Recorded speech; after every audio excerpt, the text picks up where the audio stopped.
boa noite. Mais um programa ao vivo para todo o Brasil. E na bancada do Roda Viva de hoje temos como entrevistadores convidados a Liliana Lavorati, que é editora-chefe do jornal DCI, a Ivana Jenkins, que é diretora da Boitempo Editorial e editora da revista Margem Esquerda, cujo último número acaba de ser publicado. O João Gabriel de Lima, que é redator-chefe da revista Época, o Ricardo Noblat, que é jornalista, editor do blog do Noblat e colunista de O Globo, o José Márcio Mendonça, que é jornalista também, editor de blog e articulista do jornal Diário de Comércio de São Paulo. Temos também aqui o nosso tuiteiro, os tuiteiros que estão prontos a receber as contribuições da nossa plateia virtual, além do nosso cartunista, o Paulo Caruso, e convidados especiais. Boa noite, professor Chico de Oliveira, é uma honra tê-lo aqui. Segundo o historiador inglês Perry Anderson, uma das maiores imaginações sociológicas do Brasil é o senhor. E é um velho combatente da causa da esquerda. O senhor foi assessor do Celso Furtado lá atrás, nos tempos da Sudene, depois o senhor foi preso pela ditadura militar, foi torturado pela ditadura militar, não faz praça disso, como muitos outros. E eu gostaria de, enfim, vamos discutir aqui política nacional, mostrar uma imagem que acho que está presente na mente de muitas pessoas, nós mostramos ali agora há pouco. Eu queria que o senhor comentasse o que significa isso, a aliança Paulo Maluf, Haddad, Lula, todos juntos confraternizando. Boa noite, Mário Sérgio, muito obrigado pelo convite e pelos entrevistadores que você me proporciona esta noite. Alguns eu conheço, como a minha amiga querida Ivana, e os outros pela referência dos seus jornais e onde atuam, e o Paulo Caruso, evidentemente, todo brasileiro conhece. Essa aliança é o fracasso da política e é o fracasso do PT. Do Paulo Maluf não se pode propriamente falar em fracasso, né? Ele já é um fracasso.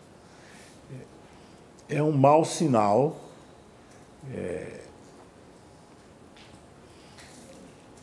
Nós caminhamos para uma mentalidade cínica, que não faz diferenças, porque partido significa tomar parte. Quando você não toma parte, a questão dos partidos perde toda a significação. E as cenas que nós estamos vendo e as matérias que são feitas retratam essa situação. Isso é grave, isso é muito grave, muito mais grave do que nós supomos, ou do que à primeira vista parece, porque a política é a invenção mais formidável que os gregos nos legaram, porque é pela política que se corrigem as distorções que a própria sociedade cria no seu desenvolvimento. Durante algum tempo, essa época já está muito atenuada, achou-se que é a economia que determina as coisas. Isso é um equívoco. A economia, principalmente uma economia capitalista, tem suas formas de reprodução que passam ao largo, às vezes, da vontade dos homens, mas a política não. A política deve refletir exatamente a vontade dos homens e das mulheres. Quando a política chega a esse nível, é porque ela não tem mais nada a dar. Agora, o senhor está filiado, foi um dos fundadores do PSOL. O PSOL é uma alternativa, professor? Não, não é. Eu vou dizer isso e evidentemente, meus companheiros e camaradas do PSOL não gostam. O PSOL não é uma alternativa. O PSOL nasceu para fazer uma crítica ao PT pela esquerda. A crítica pela direita já é feita continuamente. Ele não tem conseguido fazer, né? Porque o PSOL, de alguma maneira, pensa refazer o caminho do PT.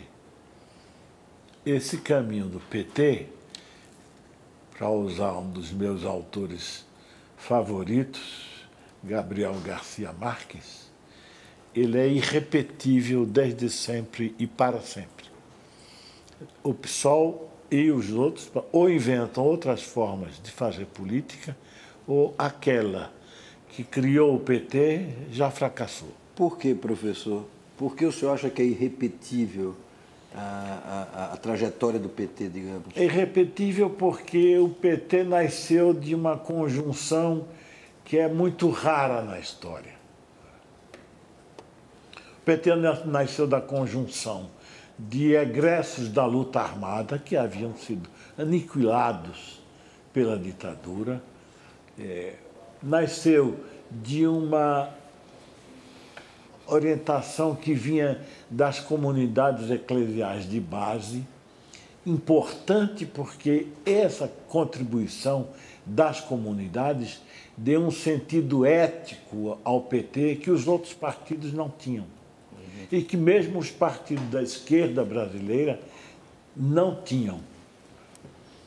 E a terceira força, a mais notável, foi a dos sindicalistas, chamados autênticos, não é? À testa dos quais estava Luiz Inácio Lula da Silva. Uma conjunção dessa, com a qualidade dos atores, não se repete. Se o senhor me permite voltar à questão do Maluf e do Lula, claro que ali, e eu não estou defendendo essa aliança, claro que não, eu estou dizendo que apenas que ali o que se viu é a que foi reduzida a política hoje, principalmente quando se aproximam as eleições. Quer dizer, é uma busca de tempo de televisão, de tempo de rádio para fazer a propaganda eleitoral. O que interessava ali para o PT, ou o que interessou a Lula ali, no caso do Maluf, era o tempo que o partido do Maluf tinha para entregar de bandeja para o PT. Claro que isso é um sinal mais do que evidente do empobrecimento da política. O senhor vê como se sair disso, quer dizer, como se, uma vez passada a experiência de se viver sob o governo, o controle, o domínio, a prevalência do PT, como se dar uma volta e, vamos dizer, e se resgatar valores perdidos e se sonhar com uma política que nós pensávamos que ia ter e não tivemos? Dá ainda para sonhar com essas coisas? Não, só dá para ter pesadelo. Sonhar não mais. Eu trabalho todas essas questões, devo dizer, sem falsa modéstia, com as armas e os instrumentos que a minha ciência social me fornece. Até onde ela pode apontar no horizonte, a gente não vê modificação possível que reverta essa situação. Certamente, isso é uma vista curta da ciência social. Mas não se pode pedir à ciência social mais do que isso. Felizmente, tem história pela frente e isso pode mudar. Nós não sabemos como. Professor, o senhor tem dito algumas vezes que é necessário, em função de tudo isso, reinventar a política. Como seria isso? Qual seria o caminho, principalmente no Brasil? Em primeiro lugar, a política precisa voltar a ser o que Aristóteles dizia, a busca do bem comum. Isso é uma utopia. Mas é preciso perseguir a utopia desesperadamente. Fazer a política do possível, qualquer um faz. Como é que se reinventa a política? Trazendo para ela os valores cívicos, os valores republicanos, os valores democráticos, sem esperar milagres. A política não é um terreno de milagres. A política é feita por homens e mulheres com seus equívocos, seus erros, mas ela não pode abandonar, na verdade, aquilo que deve ser o seu norte. E esse norte é a soma das forças da sociedade para mudar-se. Ao invés de forças externas, uma ditadura, por exemplo, é uma forma de política, mas é a forma de política mais desprezível. É uma forma que a sociedade criou de reformar-se toda vez que ela encontra desvios na sua trajetória. Professor, nossa promiscuidade hoje é tanta que essa construção que o senhor fala me parece uma construção de longo prazo. E enquanto isso? Enquanto isso é lutar, martelar, bater, teimar, ser teimoso. Não há milagre. E principalmente na política. E da forma como a política no Brasil se encaminhou, é preciso das chamadas 3 virtudes cardeais que a religião apontou, é preciso muita esperança. Eu não sou particularmente esperançoso. Professor, o senhor falou em sentido ético, o sentido ético do PT. E esse sentido ético ele foi se perdendo ao longo dessa trajetória e um dos momentos capitais dessa perda do sentido ético foi o episódio do Mensalão. Na semana passada foi marcada a data do julgamento, foi entregue a revisão do relatório. Queria saber qual a sua expectativa em relação a esse julgamento. Um julgamento desses não faz com que o país, de uma certa maneira, discuta toda essa questão de corrupção, de campanhas eleitorais e, eventualmente, talvez ajude a colocar essa questão da ética em pauta novamente? Eu acho que é uma bela ocasião. O julgamento do Mensalão, se outro resultado não tiver, e espera-se que tenha, ele lança de novo a discussão, essa discussão tão importante entre nós. Que rumos a política deve ter, se a corrupção é um componente essencial de fazer política, se a sociedade tem forças para corrigir os erros daqueles que ela escolheu como seus representantes. É trágico que seja essa a ocasião, mas é bom aproveitá-la. Aproveitá-la, fazer uma discussão.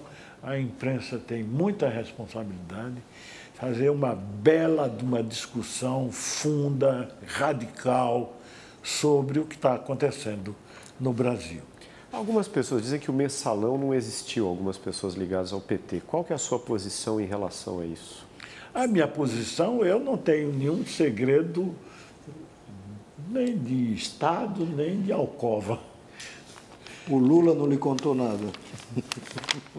Ele jamais me contaria, porque o Lula é uma personalidade que a imprensa ainda não descobriu. Seria interessante se depois o senhor pudesse falar desse Lula que a gente desconhece, mas, por favor. Não, eu não conheço mais do que vocês conhecem. O que eu estou dizendo é o seguinte: o que eu sei do Mensalão é o que a imprensa publicou. Não tem nenhum segredo especial. Eu estou convicto que, de fato, ocorreu. Né? Como, quando, em que condições, quanto se pagou, isso eu não sei, porque esses dados não... E o senhor imagina ver alguém sair dali condenado e, eventualmente, ser preso depois? Ou o senhor não tem essa esperança? Olha, é difícil a gente se regozijar com aquilo que de ruim pode acontecer a algumas pessoas. Mas elas bem merecem. Elas bem merecem. A minha expectativa é que o Supremo Tribunal Federal faça o trabalho que a sociedade brasileira espera e depende dele. E, se esse trabalho incluir punições, que eu faça. Chico, com relação à Comissão da Verdade, já que estamos falando em punição, há vozes clamando, quer dizer, inclusive com muito respaldo na imprensa, por imparcialidade. Quer dizer, considerando tudo que o Estado fez com relação aos direitos civis, a vidas que foram perdidas, quer dizer, é possível tratar a Comissão da Verdade hoje com imparcialidade? Não. E o que tu esperas dela, que ela... Eu espero que ela aponte aqueles que abusaram da autoridade que uma ditadura lhes conferia para apontar à sociedade quem eles foram. É isso que eu espero. Acho que a Comissão da Verdade... O Brasil, na verdade, é o último... Mas, embora ela não tenha esse poder, quer dizer, tu esperas que eles sejam punidos, quer dizer, que os responsáveis sejam punidos? Não pela Comissão da Verdade, que eles não têm poder de punição. Mas eles devem apontar e devem esclarecer certos pontos obscuros. Aliás, são muitos pontos, né, na triste história do período ditatorial brasileiro. Achei um exagero que colocassem de 46 até hoje. Isso foi uma colher de chá para desviar o foco. Na verdade, não tem que investigar nada antes de 64. Antes de 64, passou-se um processo democrático com seus problemas, com seus defeitos, mas respeitando-se vontade popular. Não nos esqueçamos que Vargas foi deposto em 45 e voltou em 50, eleito pelo povo. Quer dizer, havia a UDN, que era o partido de direita, criticava pesadamente, mas foi um processo democrático, como ocorre em qualquer democracia. Agora, Chico, professor, desculpe. Diga, meu nome de guerra é Chico mesmo. Professor, pelo menos um membro da Comissão da Verdade disse que deve ser investigado os chamados dois lados. Vê também o caso dos atentados que foram feitos por organizações armadas, terroristas. O senhor concorda com isso ou não? Não concordo, não por uma razão, porque isso é, de novo, uma manobra diversionista. Quer dizer, o Brasil está sendo o último a tomar essa posição.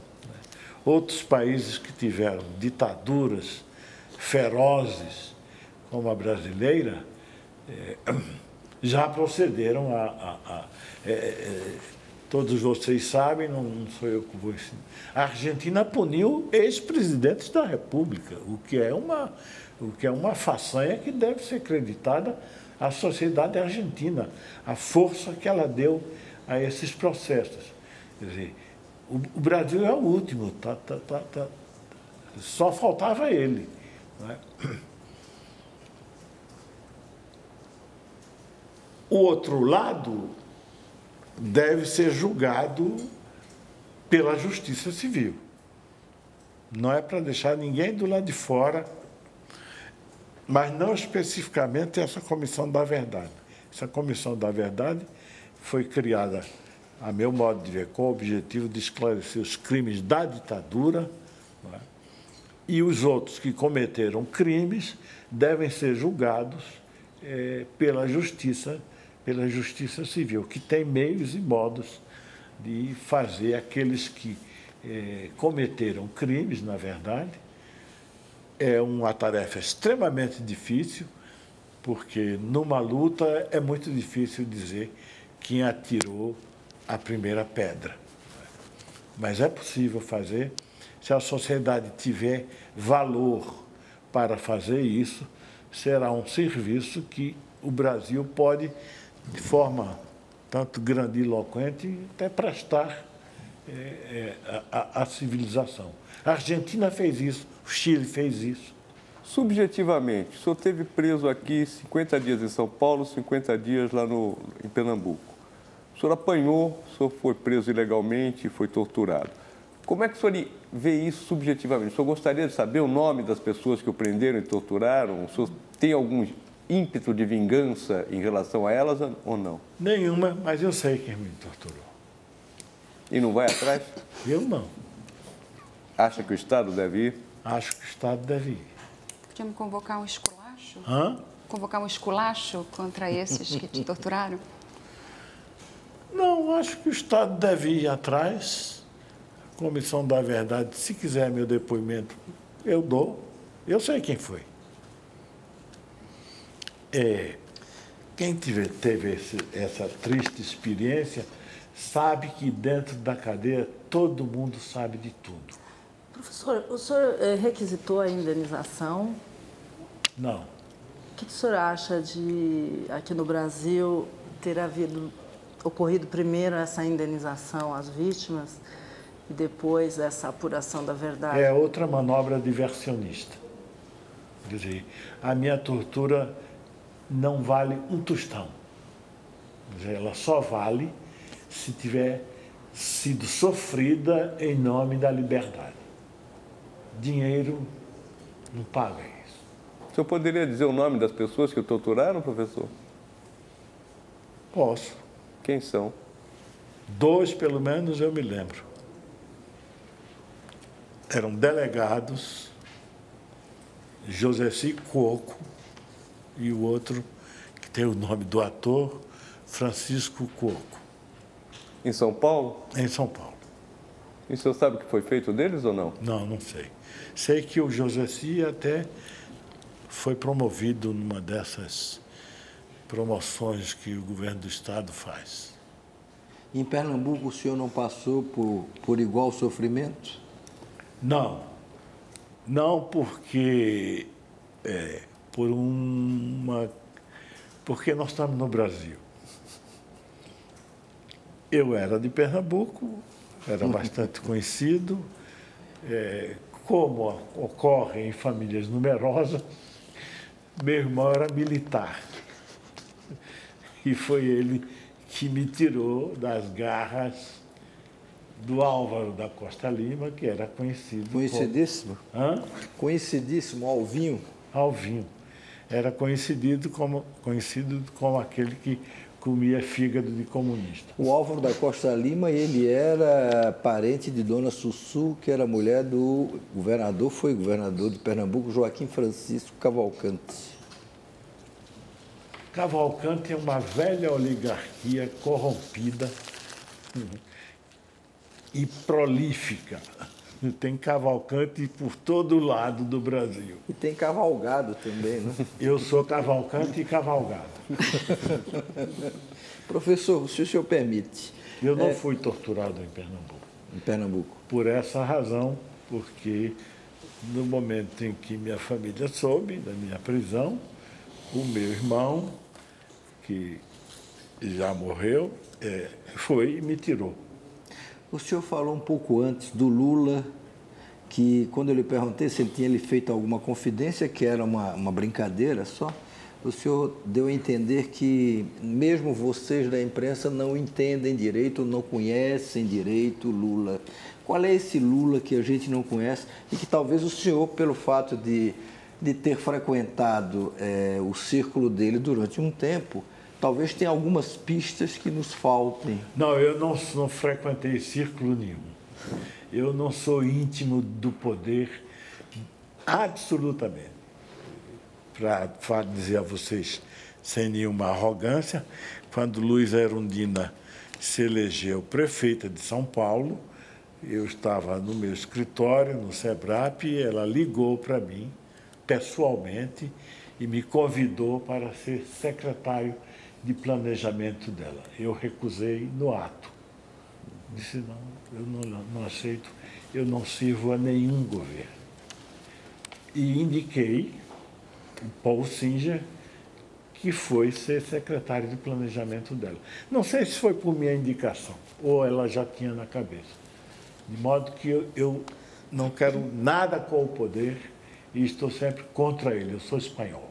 Mas me fale desse Lula que o senhor disse que a gente talvez não conheça direito. Eu não tenho segredo especial nenhum, porque eu nunca fui... Não, mas o senhor deve ter uma observação, pelo menos, mais... Eu nunca frequentei círculos íntimos de ninguém. O que eu digo do Lula é que ele é muito mais esperto do que vocês supõem.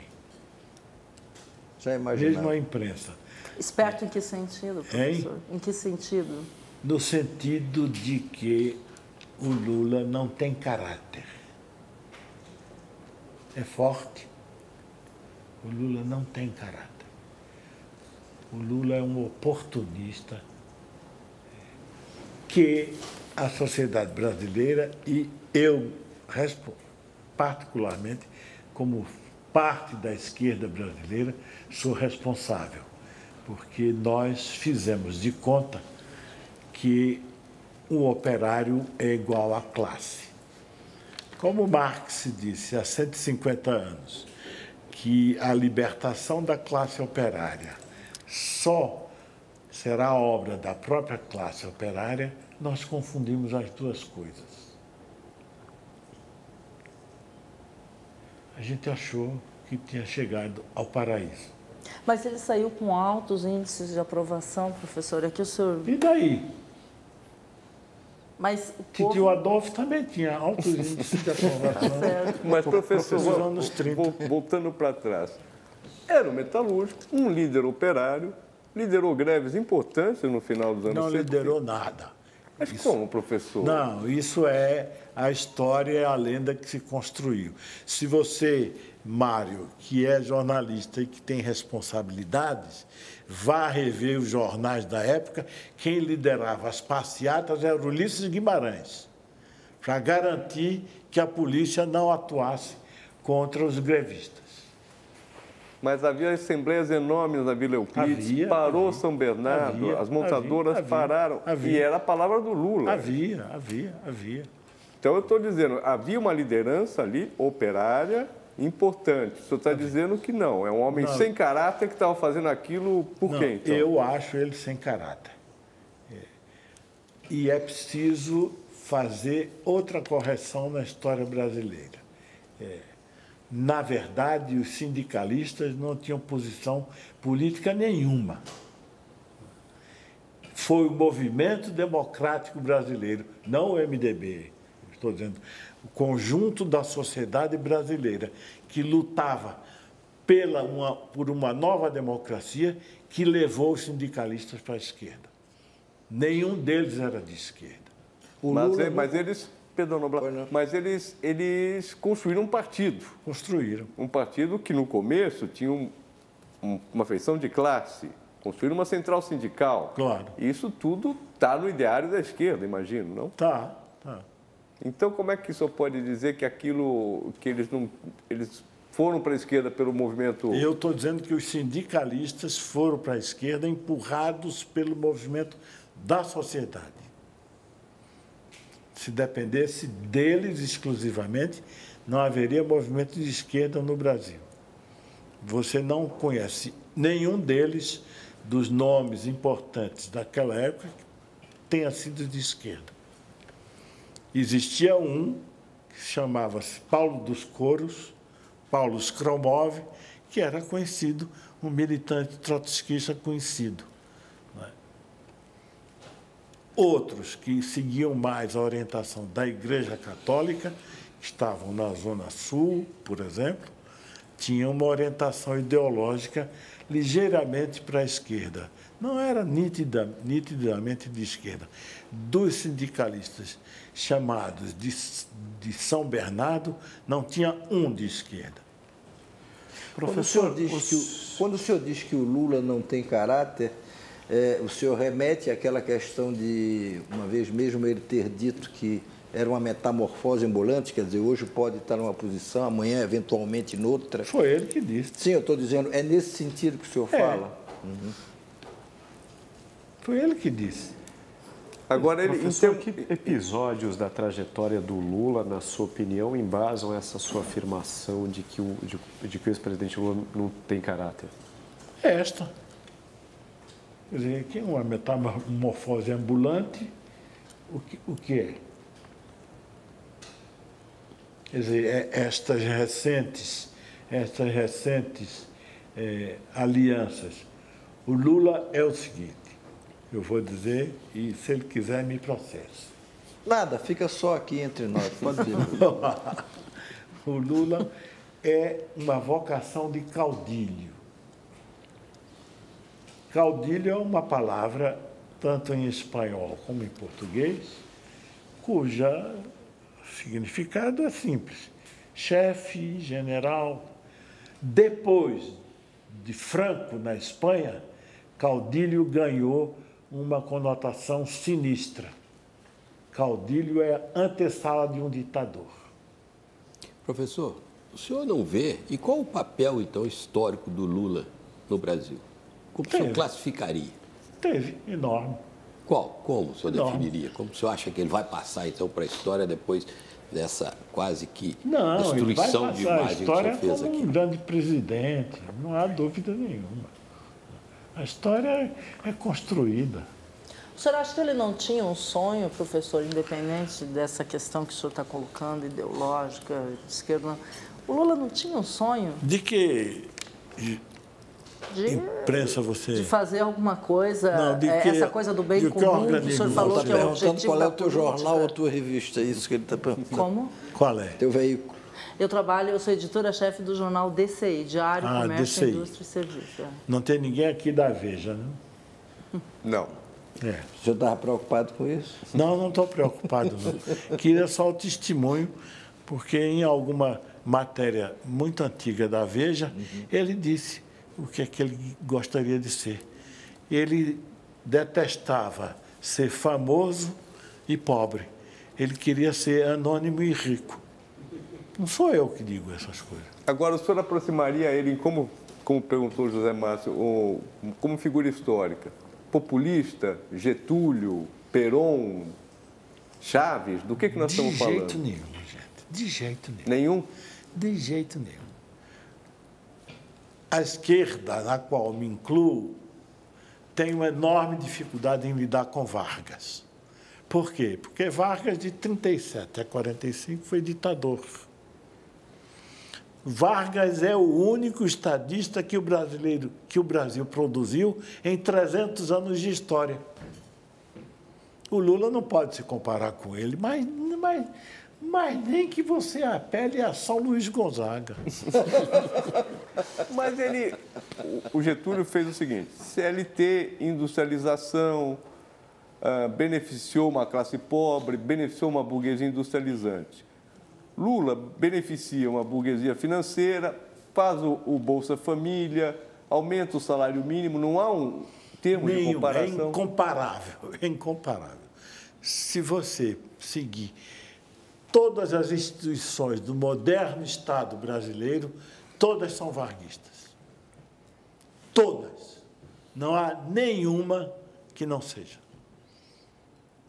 Do Lula, não há uma instituição que ele tenha criado. Bolsa Família, que é o galardão do PT, não é constitucional, nem é lei. O próximo presidente que vier pode tirar. É incomparável. É incomparável. Chaves. É mais parecido com Chaves, o senhor acha? Talvez seja, talvez seja. Talvez seja. Ainda Professor, assim, não tenho muita certeza. Mudando de assunto, para a gente falar de Brasil nesse contexto, desde que o senhor definiu o Brasil como um ornitorrinco, como nós evoluímos? O senhor acha que nós caminhamos para virar um animal mais bonito ou, ao contrário, estamos indo para uma espécie de girafa com tromba de elefante? Talvez seja um novo termo que esteja sendo procurado. Chico, 9 anos depois, o Brasil ainda é um ornitorrinco? Ainda é. Ainda é. Explica o que é um ornitorrinco, que senão as Que pessoas não vão analogia entender com esse bicho direito. estranho, O ornitorrinco é um improvável, né? fracasso de Darwin. Ao invés de ele caminhar para completar-se como um réptil, ele é também pássaro. ao invés de completar-se como pássaro, ele é também réptil. Quer dizer, ele é o impasse de Darwin. Várias tendências se cruzaram e dali não saiu nada. Saiu um bicho desse tamanho, feio, horroroso e venenoso. E por que o Brasil é um ornitorrinco? Porque ele tem a modernidade mais avançada, né? E tem o atraso, o peso do atraso, são os pés de chumbo do Brasil. A tese é de que o atraso existe para sustentar, enfim, como a pobreza existe para sustentar a riqueza. A minha tese é de que atraso e progresso se combinaram sempre no Brasil. Quer dizer, o atraso nunca vai virar o avanço, porque ele é necessidade da existência. Ele é uma necessidade da forma como o Brasil foi formado. Né? Nós somos um país periférico, isso é um peso muito grande. Presentemente, eu estou fazendo um esforço enorme para entender aquilo que as ciências sociais têm muita dificuldade de entender, que é o caráter do povo. A ciência social não avança até aí, porque entra no terreno da subjetividade e os sociólogos não têm armas conceituais para tratar disso. Mas há gente que tem essa coragem. Norberto Elias é um grande sociólogo alemão, porque já morreu, e ele topou esse desafio. E escreveu um livro chamado Os Alemães, em que ele diz textualmente que há algo perverso no caráter dos alemães. Eu estou nessa pista. Quero entender por que nós sempre burlamos a lei. Professor, já que o senhor está falando dessa questão do caráter, eu queria fazer uma pergunta. O Renato Janine Ribeiro, filósofo, ele publicou um artigo hoje onde ele dizia que nós temos muita dificuldade em assumir a nossa responsabilidade quando se fala em política. Que ele usou um exemplo muito interessante, que ele falou que a gente se refere aos políticos como eles, ou seja, um sujeito oculto, a gente não dá nomes. O prefeito tal fez isso, ou o presidente tal aumentou o imposto tal. A gente tende a usar a coisa sempre na terceira pessoa do plural, ou seja, não dá nome, não nomeia, né? Então, e ele chama atenção para esse aspecto, né? Porque o político existe porque tem o eleitor que elege esse político, senão não existiria, quer dizer... O eleitor faz parte desse sistema, mas dificilmente toma parte disso, elege e depois, né, fica assim, como distante disso. Ou seja, aí os políticos ficam como se fizessem uma ação sem sujeito, né? Fica um sujeito anônimo. Eu queria que o senhor falasse um pouco disso. Afinal, o que acontece com os eleitores? Esquecem logo de quem votou, principalmente para deputado, senador, deputado estadual, vereador, muito mais, né? Esquece muito isso. Não, é porque a política, quando institucionalizada, ela transforma-se numa oligarquia. O eleitor não interfere mais nela. Você não tem um sistema que chame o eleito a prestar contas. Não é um defeito especial do brasileiro. É do sistema político eleitoral. Que é formado assim. Guilherme O'Donnell, um cientista político argentino de primeira categoria, que felizmente também já morreu, a gente só fala de mortos, chamava isso de democracia delegada. A gente delega àqueles que nós elegemos a tarefa de governar. A Constituição tem elementos para chamar você a cada momento, mas a política institucional não faz isso. Alguma vez, algum de nós aqui foi convocado para um referendo Alguma vez algum de nós aqui foi convocado para discutir Uma aliança?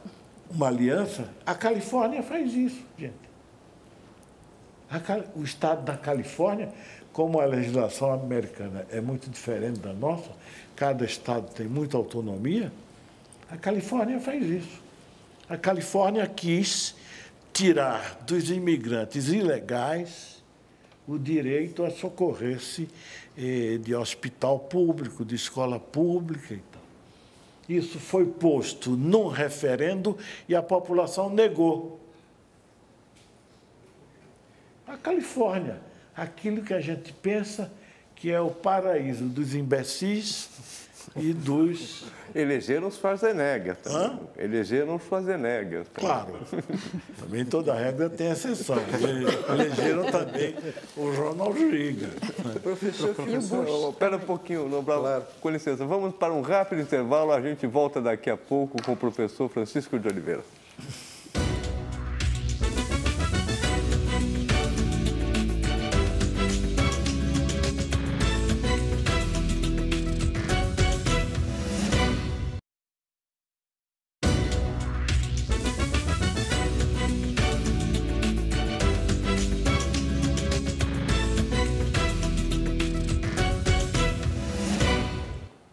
Voltamos ao Roda Viva de hoje com o professor e sociólogo Chico de Oliveira.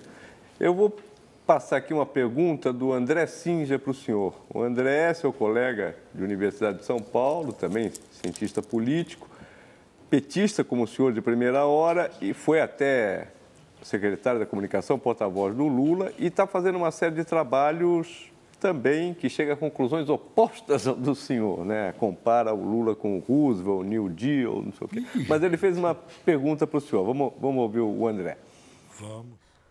Boa noite, professor Chico. Eu queria lhe fazer a seguinte pergunta. Falando sobre o período Lula, no ensaio O Avesso do Avesso, o senhor disse que, embora não tenha havido uma redução da desigualdade, certamente houve uma diminuição da pobreza. A minha pergunta é a seguinte: o senhor não acha que a diminuição da pobreza é uma parte fundamental de um projeto de esquerda no Brasil? Acho. Mas não foi o Lula que fez. Você é cientista político. Aliás, nós estamos nessa controvérsia já faz tempo.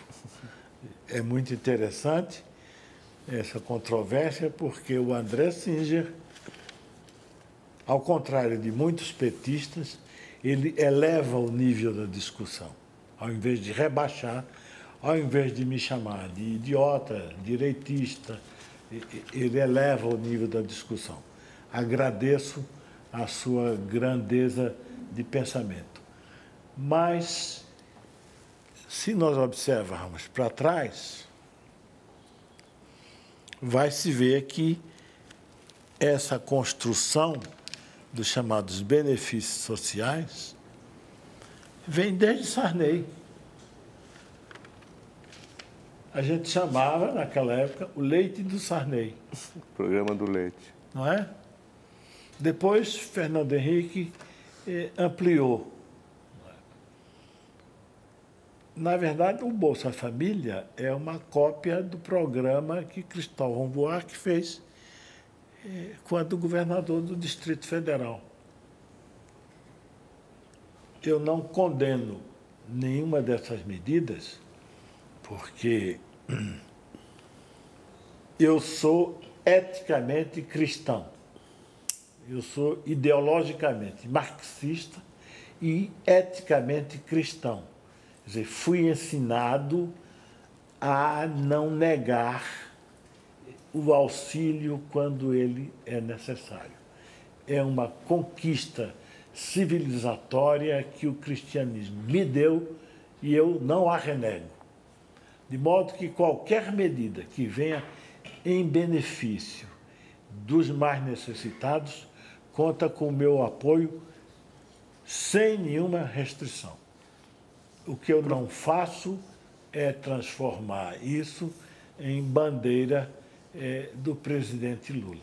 Professor, o senhor falou aí, falando aí da questão da diminuição da pobreza, o senhor falou governo Sarney, do governo Fernando Henrique. Eu queria aproveitar o gancho porque a gente falou tanto do Lula no bloco anterior, falar um pouco do Fernando Henrique Cardoso. Foi seu colega de SEBRAP durante muito tempo, uma pessoa que o senhor conhece bem.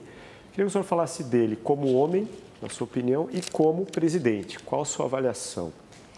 Olha, eu fui colega do Fernando Henrique Cardoso durante 12 anos, no SEBRAP. Ele era o líder indiscutível daquele grupo. Eu diria o seguinte, que o presidente se esqueceu daquilo que o sociólogo sabia. O sociólogo sabia que não há economia capitalista sem Estado. O sociólogo sabia que todas as potências industriais e desenvolvidas do mundo salvo a Inglaterra, foram uma construção conjunta de mercado e Estado. Todas, sem exceção. A Inglaterra é a única exceção porque foi a primeira. E você não pode comparar a primeira com nenhuma. Mesmo os Estados Unidos, que a louvação liberal é um engano. Os Estados Unidos, metade do território dos Estados Unidos tem nome espanhol, quer dizer, tomado do México. Os Estados Unidos tinham em seu território culturas autóctonas, para não chamar indígenas, não é? De elevado grau de desenvolvimento. Eles mataram simplesmente as nações indígenas. Mataram. De modo que os Estados Unidos não são exemplo para nada. Todos os países têm em seu DNA um componente de violência que é inescapável. Professor, não resisto a fazer a seguinte pergunta. O senhor disse que o Lula não era nem de direita nem de esquerda. O Fernando Henrique foi de esquerda? Foi, sim. Foi. Fernando Henrique foi de esquerda, eu o conheci, era um homem de esquerda. Ele foi até do Partido Comunista, gente. Não. Foi. Foi, sim. Foi, sim. Foi do Partido E ele Comunista. deixou de ser professor depois que chegou no poder? Ainda Foi no do SEBRAP, Partido eu acho que não. Bom, Foi. Ivana, Agora, Chico, como... pergunta só para ele. Se o Fernando Henrique deixou de ser de esquerda depois que chegou ao poder? Não, já tinha deixado antes. É que eu queria perguntar um pouco mais, interesse não só do deixado. Fernando Henrique, Chico, mas assim, como que um centro que nasceu aglutinando intelectuais de oposição, como era o SEBRAP, né? Aliás, o Fernando Henrique foi fundador do SEBRAP.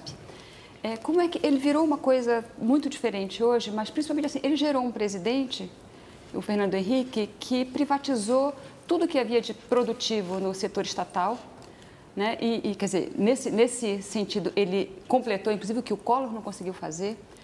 Como é que tu acha que se deu isso? Quer dizer, o Fernando Henrique, se ele foi de esquerda um dia, do partido eu não sabia. Ele foi. Mas, de esquerda ele se dizia. Não, ele foi do Partido Comunista. Você, Bom, ainda Roberto hoje, Freire também deve foi existir um dia, colegas dele no Partido Comunista. Eu conheci alguns. Professora, Mas como é que tu acha que se deu esse processo, Chico? Como é que se explica isso, assim, com relação ao SEBRAP e a Não, uma ao trajetória SEBRAP como essa? não. O SEBRAP é uma instituição de pesquisa. O SEBRAP... Mas ela nasceu com outro perfil, né? Quer dizer, assim, ela aglutinava intelectuais de oposição, né? Ela e ela nasceu virou... sob circunstâncias muito especiais. Primeiro, a ditadura feroz anulou a Universidade de São Paulo, que era a principal centro de elaboração, de interpretação do Brasil, na verdade, menos do que o Rio. Deve ser reconhecido, porque São Paulo mira sempre no próprio umbigo. O Rio conhecia muito mais o Brasil do que os intelectuais de São Paulo. Os intelectuais de São Paulo estudavam Marx, mas não conheciam o Brasil. De qualquer maneira, o SEBRAP reuniu um grupo de gente, a ditadura anulou a universidade e essa gente se juntou no SEBRAP. A liderança era Fernando Henrique. Evidentemente. Não dá para negar. Eu não faço parte daqueles que hoje querem dizer o Fernando Henrique sempre foi assim. Eu não faço.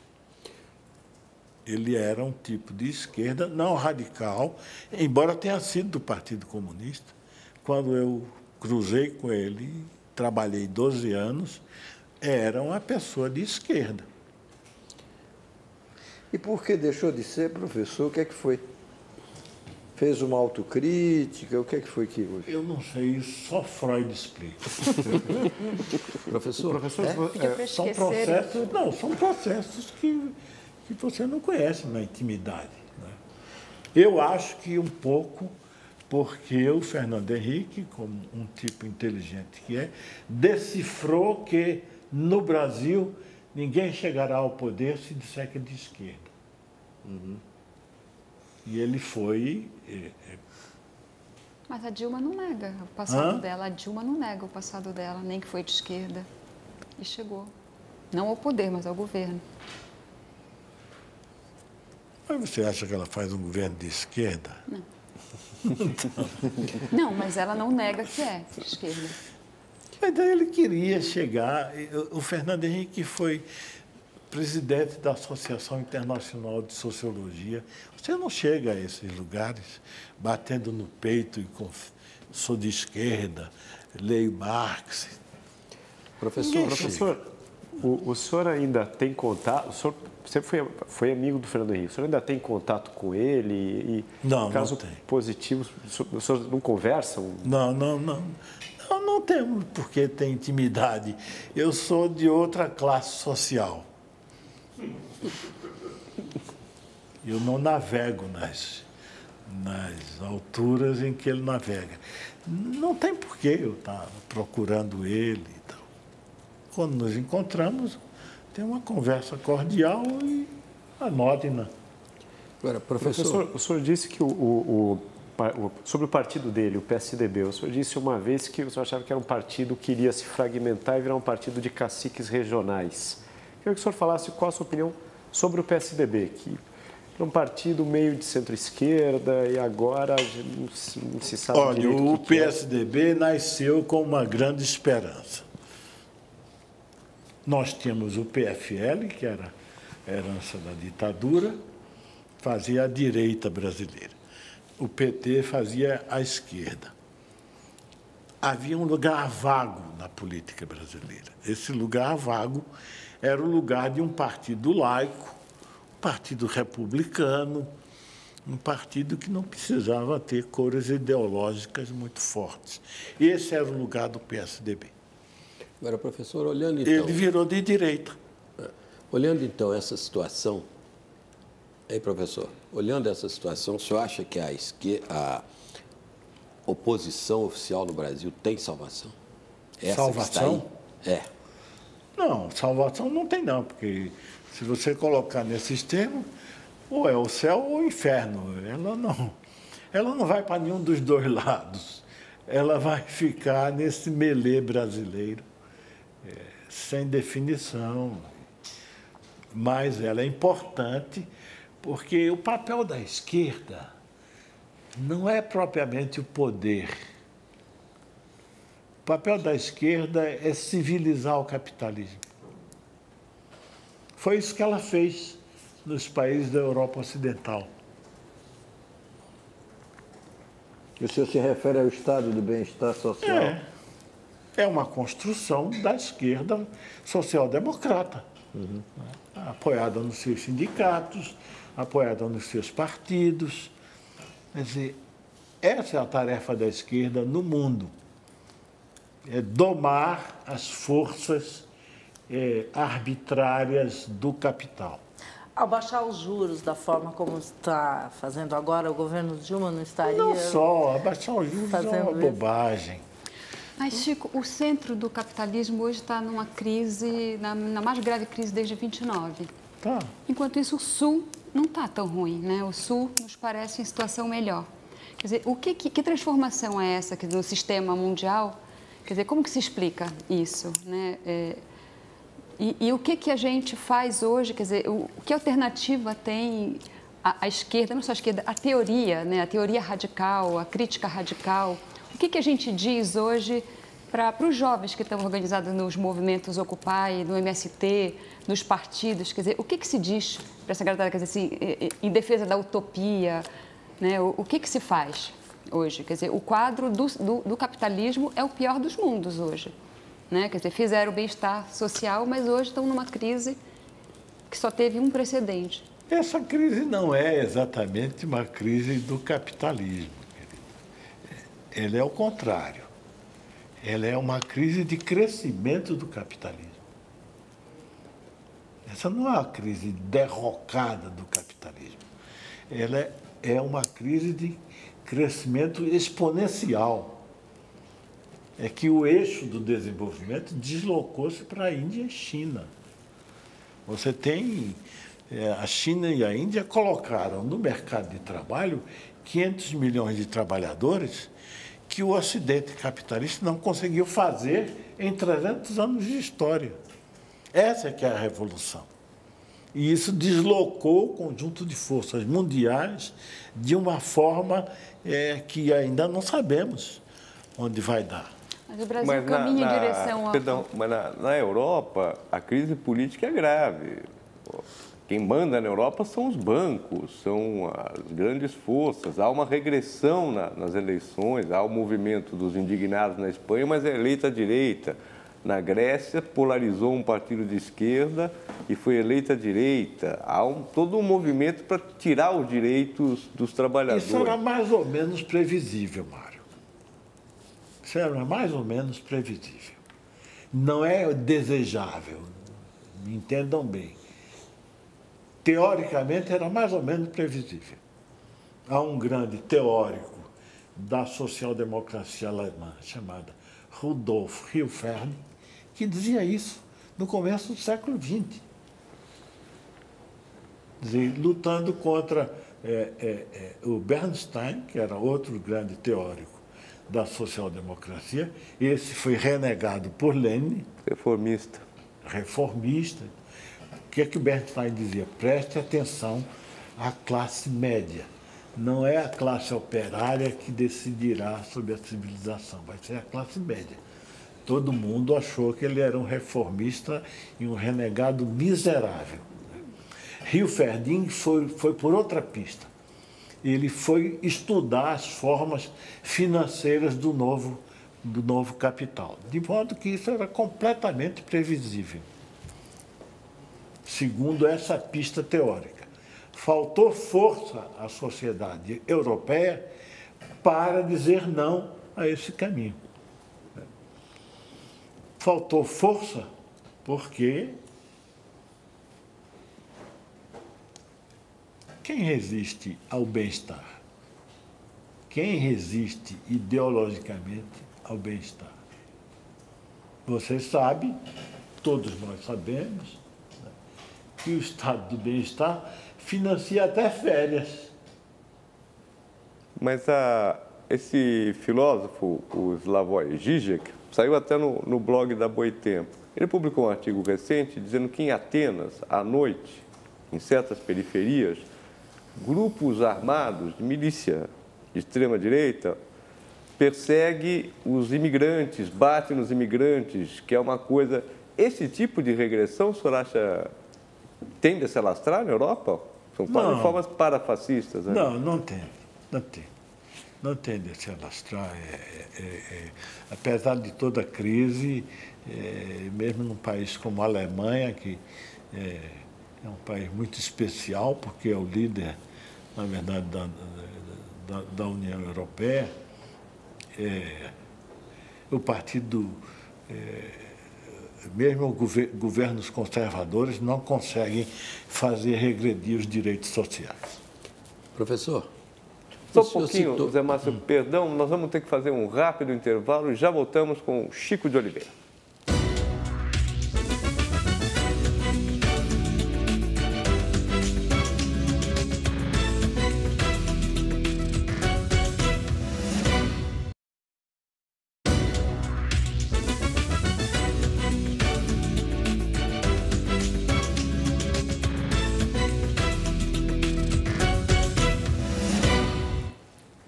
no centro do Roda Viva de hoje o professor e sociólogo Chico de Oliveira.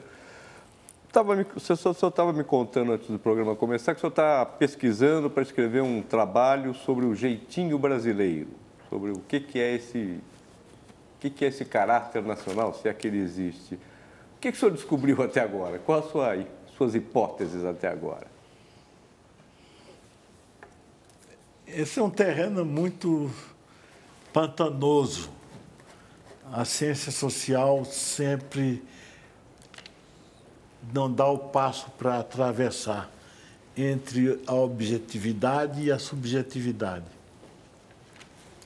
De modo que, como sociólogo, eu estou me arriscando muito.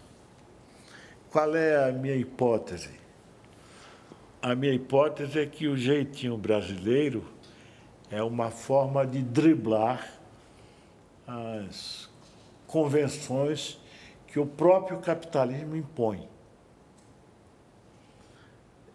Nós somos uma sociedade periférica, nascida de um longo processo de escravismo, em que valores de cidadania simplesmente não existiam.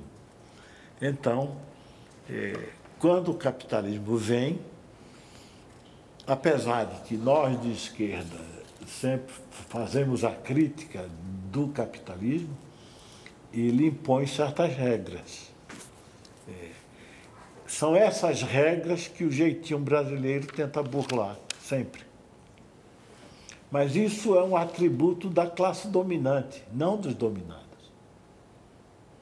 São os dominantes que tentam sempre burlar as leis que eles próprios criam. Isso impregnou a sociedade, porque, como sabemos, desde a ideologia alemã,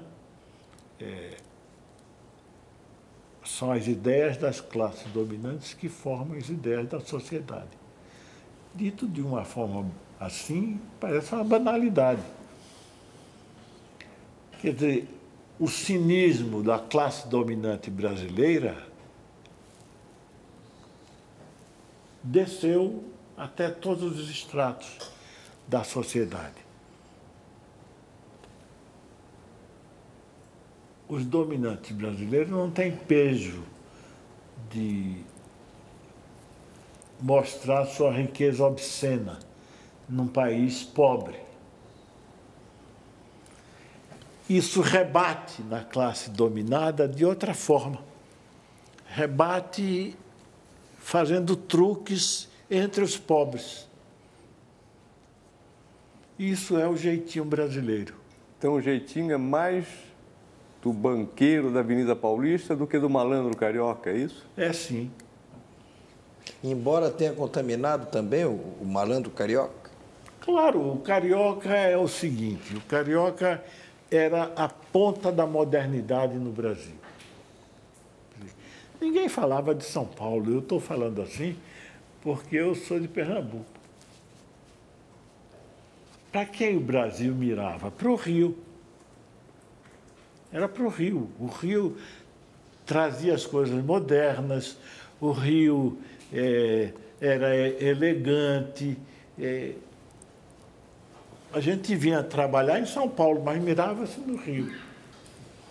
Então, o malandro carioca virou essa espécie de tipo nacional, porque era a ponta da modernidade brasileira, né, saindo de uma situação de escravismo.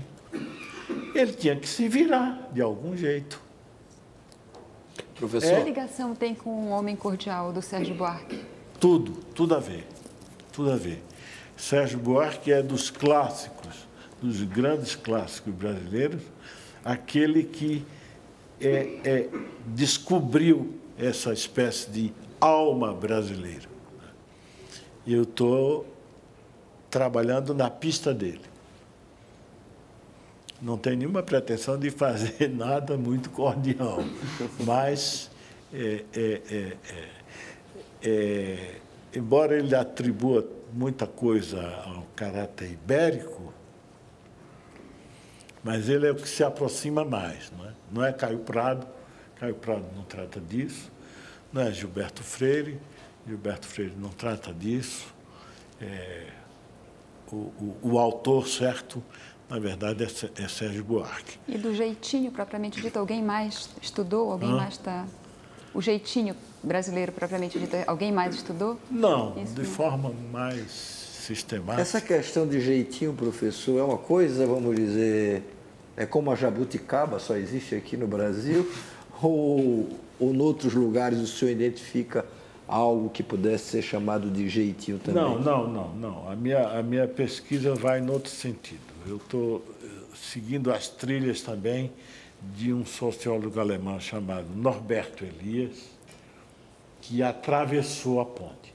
Ele deu-se a coragem de interrogar sobre o caráter alemão. É um passo que a ciência social nunca dá. Ele deu. Ele tomou os dados da história, não é psicologismo. Os dados da história alemã, viu o domínio da Prússia, a militarização, a obsessão pela ordem, e ele disse, isto é o caráter alemão. Não à toa, nós fizemos 2 guerras mundiais e o Holocausto. É nessa trilha que eu tento seguir para, quer dizer, a ciência social sempre tem medo de falar do caráter dos povos, mas existe. E o que foi que o nosso caráter produziu até agora de mais relevante? Para o bem e para o mal. Para o bem e para o mal, talvez. Não existe isso de para o bem e para o mal. O jeitinho não é o mal propriamente. Não, claro. O jeitinho é a forma que você encontra para burlar as imposições de um sistema que não é completo entre nós. É porque quando o senhor falou do caráter alemão, o senhor falou citando naturalmente o seu colega alemão, de que, olha... Meu colega não, ele está muitos pontos acima. Não seja moderno. O país que tem o caráter alemão se expressou, entre outras coisas, na produção de 2 guerras mundiais, no Holocausto, como o senhor citou. E aí eu lhe perguntaria, por curiosidade, quer dizer, o que é que o caráter brasileiro produziu de mais relevante até agora, embora a gente tenha pouco tempo de nascimento, né? Não exageremos, né? Nós temos mais ou menos 200 anos de história. Não é mais do que isso. Como formação da nacionalidade, não é mais. Sim, é pouco tempo, né? É muito pouco tempo. Certo. É muito pouco tempo. Falta muito para o que o próprio Sérgio Buarque diz, não é? Esse caráter cordial, que tem 2 sentidos muito fortes, né? O primeiro sentido forte é aquele que aparece imediatamente. Quer dizer, a gente é apresentado a uma pessoa e imediatamente você beija ela. Isso daí horroriza um europeu.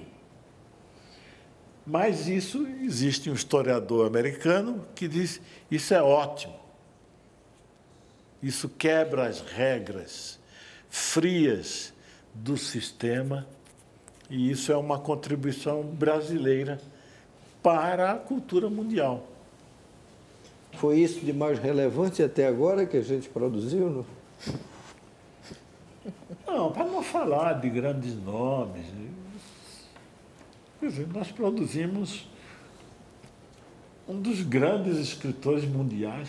Não falo nesse sentido. Eu digo que o jeitinho brasileiro produziu o que de relevante até agora, vamos dizer? A capacidade de conciliação, o quê? Ou não é possível ainda identificar? Não é possível identificar qual é a marca que o Brasil vai deixar no mundo. Ainda não é possível. É possível pesquisar elementos, mas não é possível. Essa é a marca que o Brasil deixa no mundo. É muito cedo, em termos de história mundial, é muito cedo. Professor, essa trilha que o senhor está seguindo, trilha do Sérgio Buarque, como o senhor mesmo disse, Nessa época, nos 30, 40, havia toda uma literatura tentando entender o Brasil. O senhor citou o Sérgio Buarque, o Gilberto Freire, o Caio Prado. Depois, isso foi, de uma certa forma, abandonado. As pessoas pararam de se preocupar em explicar o Brasil. Não só os sociólogos, não só a ciência, né? Mas também a própria literatura. Né? Você tinha uma literatura que queria explicar o Brasil, hoje parece que não mais. Por que isso aconteceu? Porque dizia Kennedy, que não é um grande autor sociológico, que a vitória tem muitos pais, só a derrota é órfã. A riqueza produz isso. A riqueza produz indiferenciação, a riqueza anula as diferenças. Como nós crescemos muito do ponto de vista capitalista, embora estejamos longe de liquidar com a abissal desigualdade brasileira, a riqueza produz isso. Professor, dentro desse tema, o senhor no bloco anterior citou o Bernstein, um dos teóricos da social-democracia, e ele falava da importância da classe média. Como é que o senhor vê no Brasil o papel que pode ou vai cumprir essa chamada nova classe média?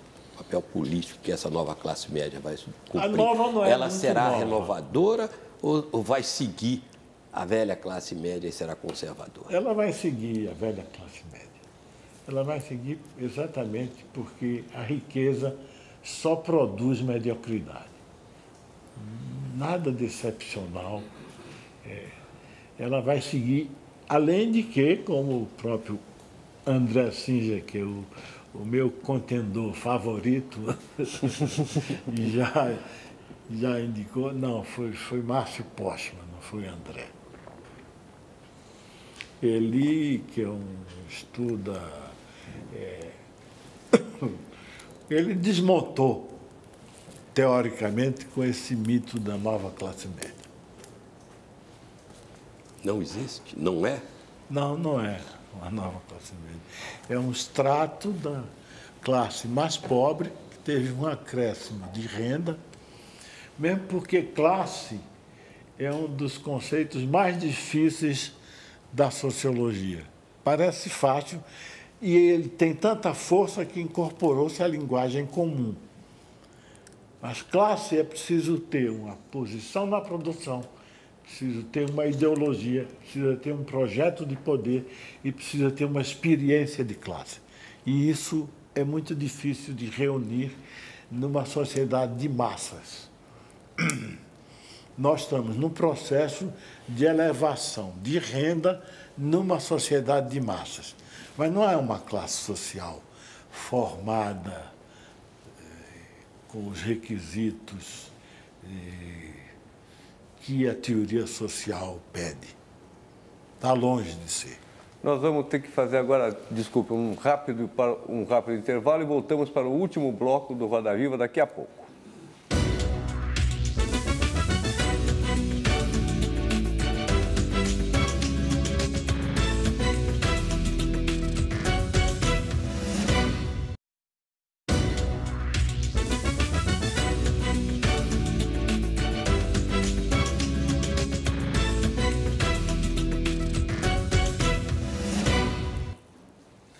Estamos ao vivo para todo o Brasil, no último bloco do Roda Viva, com o professor Chico de Oliveira, professor emérito da Universidade de São Paulo. Professor, eu queria, pergunta bem objetiva, eu vou citar alguns nomes que tiveram passagem na sua vida, ou fizeram parte da sua família espiritual, e eu queria que o senhor dissesse algumas palavras, algumas frases sobre essas pessoas. Celso Furtado. Poucas personalidades de homem público no Brasil podem se igualar a Celso Furtado. Uma pessoa de integridade intelectual e um republicano a toda prova. Antônio Cândido. Eu não tenho muita intimidade com Antônio Cândido. Seria fácil fazer elogios muito fáceis. Antônio Cândido é uma referência principal hoje do pensamento crítico brasileiro. Fernando Haddad. Eu conheci Fernando Haddad há alguns anos. éramos amigos, mas hoje eu condeno abertamente as alianças que ele está fazendo. Roberto Schwartz. Esse é o maior crítico literário brasileiro, formado por Antônio Cândido, e o Brasil devia se regozijar de tê-lo. Ele é austríaco de nascimento e adotou o Brasil como seu país. José Serra. Conheço muito pouco. Sebrap. Hã? Sebrap. Não, ele nunca foi do Sebrap. Isso é uma lenda que precisa ser desfeita. Ele nunca foi, nunca se integrou e não tem contribuição nenhuma que possa ligá-lo ao grupo que fez o Sebrap. Mas a sua opinião sobre ele? Não tenho opinião. Por fim, Florestan Fernandes. Hã? Florestan Fernandes. Eu não fui da geração que Florestan Fernandes formou, porque eu sou formado no Recife e, portanto, não fui aluno de Florestan aqui na USP. Tive contato com ele já adulto, já uma pessoa madura. Tenho dele, da sua memória, a mais grata memória. Confiou-me com toda liberdade um título da coleção de grandes cientistas sociais.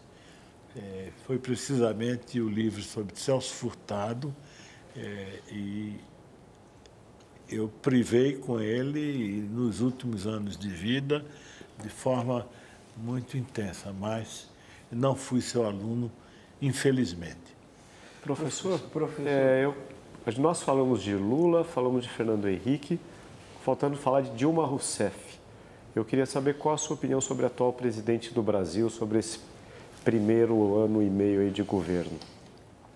Não creio que se deva fazer um juízo muito duro a respeito da presidente.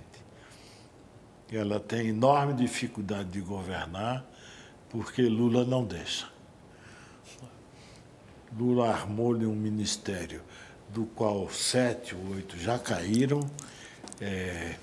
Eu prefiro esperar para ver mais para frente. Professor, numa entrevista em 2006, é claro que é covardia ficar correndo para o arquivo, mas numa entrevista em 2006 o senhor dizia que o segundo mandato de Lula, se houver, vai ser igual ao primeiro ou pior.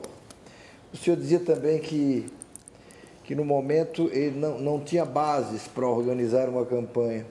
Aqui, ao longo desse programa, eu fico imaginando o que é que um eleitor do PT ficou imaginando do programa e do resultado do programa. Como é que é? Quer dizer, o Lula não tem caráter, o partido não tem futuro, o PT fracassou e, no entanto, esse partido já vai fazer 10 anos agora no poder, terá seguramente mais 2 anos no mandato da presidente Dilma.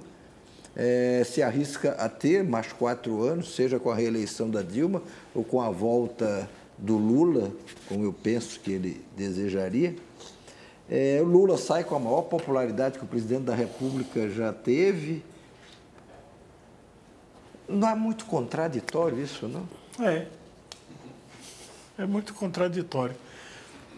Mas titio Adolfo também era assim. Ele atingiu o nível mais alto de popularidade na Alemanha, não é? E deu no que deu. Eu estou longe de dizer que Lula parece com titio Adolfo, de jeito nenhum. Ivana, uma pergunta rápida, por favor. Eu não sei se é rápida, mas o Chico pode tentar. Eu queria que o Chico falasse um pouquinho. A Crítica Razandolista está fazendo 40 anos. E o Crítica Razandolista é assim, a parte paulista da tua produção. E eu queria assim, que tu tentasses falar um pouco como é que funciona o capitalismo na periferia e qual o papel do Brasil. Quer dizer, o Brasil caminha para uma China, caminha para a Índia, ou a gente caminha para uma regressão colonial, enfim, com essa... Não, regressão colonial, estamos longe disso. Não podemos ser Índia nem China. E é bom que não nos metamos a isso. A China e a Índia têm salários de $5 por dia. Isso não é modelo para nada. O Brasil não deveria tentar esse caminho. Esse caminho, sim, dá em regressão. O que nós devemos tentar fazer é melhorar a nossa precária social-democracia, que antigamente era um palavrão na boca da esquerda, não é? E, na verdade, foi o nível mais alto que o capitalismo conseguiu atingir no Ocidente. É melhor se parecer com a social-democracia do que com a China e com a Índia. Eu sou absolutamente contra esse caminho.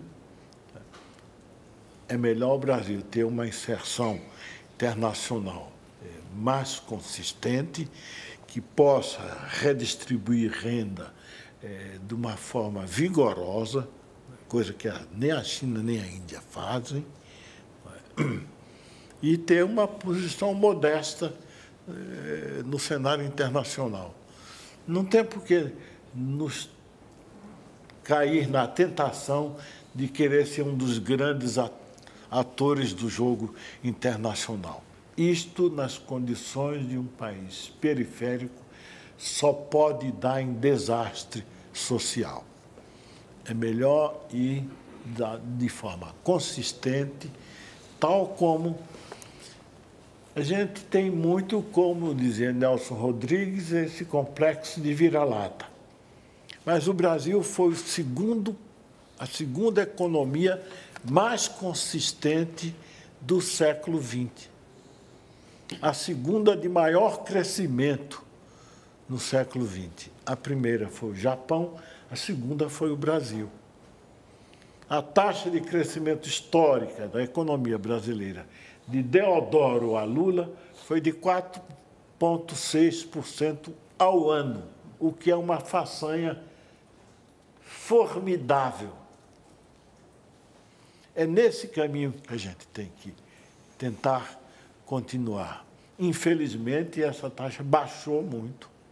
E, infelizmente, temos que encerrar o programa nessa nota positiva do professor Chico de Oliveira. Eu agradeço imensamente a sua presença aqui. O senhor sabe que eu gosto muito da sua obra, eu gosto muito do senhor.